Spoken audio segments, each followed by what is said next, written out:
ఇక తిరుమలలో ఎన్నికల కోడ్ అమలుతో నెల రోజుల నుంచి ఆగిపోయిన వీఐపీ బ్రేక్ దర్శన టికెట్లు మళ్లీ ప్రారంభం కానున్నాయి. ఎన్నికలు పూర్తవడంతో సిఫార్సు లేఖలను టీటీడీ అనుమతించేందుకు సిద్దమైంది. వీఐపీల సిఫార్సులపై బ్రేక్ టికెట్ల జారీకి అనుమతించాలని టీటీడీ విజ్ఞప్తి చేయగా రాష్ట్ర ఎన్నికల సంఘం సానుకూలంగా స్పందించింది. గత తరహాలోనే రోజుకు 10 వీఐపీ బ్రేక్, 10 ఎస్ఈడీ టికెట్లు, ఎంపీలకు 12, ఎమ్మెల్యేలకు 6 చొప్పున వీఐపీ బ్రేక్ టికెట్లను జారీ చేస్తున్నారు.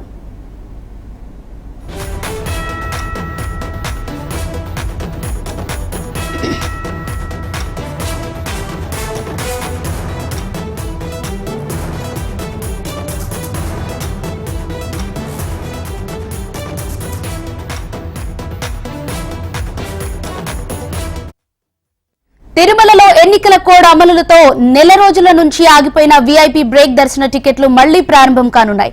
ఎన్నికలు పూర్తవడంతో సిఫార్సు లేఖలను టీటీడీ అనుమతించేందుకు సిద్దమైంది.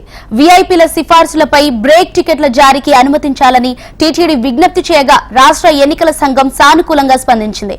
గత తరహాలోనే రోజుకు 10 వీఐపీ బ్రేక్, 10 ఎస్ఈడీ టికెట్లు, ఎంపీలకు 12, ఎమ్మెల్యేలకు 6 చొప్పున వీఐపీ బ్రేక్ టికెట్లను జారీ చేస్తున్నారు.